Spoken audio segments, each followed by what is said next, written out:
եթե դրա անունը շատ է ցանկանում Իլհամ Ալիևը որպեսզի լինի Զանգեզուրի միջանցք, թող իր համար լինի Զանգեզուրի միջանցք, դա որևէ բան չի փոխում։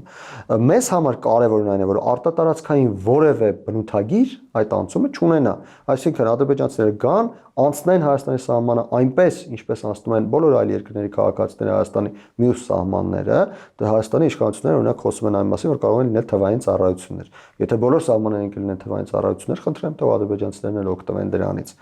Եվ Հայաստանի տարածքում գործեն Հայաստանի Հանրապետության օրենքները, այսինքն այլ կերպ ասած, եթե ադրբեջանցի մտնի Հայաստանի տարածք եւ հանցանք գործի, Հայաստանի իրավապահ մարմինները նրան ձերբակալեն եւ համապատասխան գործընթացներ իրականացնեն։ Այդ ամենը իմ տպավորությամբ այն փաստաթղթում, որը գրված է եւ ստորագրված է 3 նախագահների կողմից, ապահովվում է։ Դրանից հետո Ալիևը կասի Զանգեզուրի միջանցք, թե կասի, չգիտեմ, Լուսնի եւ Մարսի եւ Յուպիտերի միջանցք, դա արդեն իր խնդիրն է։ Այսինքն դա այդ խոսույթը ավելի շատ ներքին լսարանի համար է։ Ես կարծում եմ նաև արտաքին լսարանի համար է, որովհետև արտաքին ասելունից նկատի չունեմ Հայաստանը,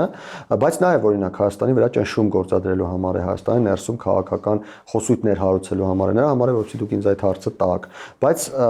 բացի այս ամենը նաև արտաքին լսարանին ցույց տալու համար է, որ տեսեք ես ինչպիսի հաղթող նախագահ եմ, ես ասացի Զանգեզուրի միջանցք, ստացա Զանգեզուրի միջանցք, մյուս կողմից էլ ով էր ասում, որ դա պիտի լիներ արտատարածքային, դա ռուսներն էին ասում, գնացեք ռուսներին հարցրեք։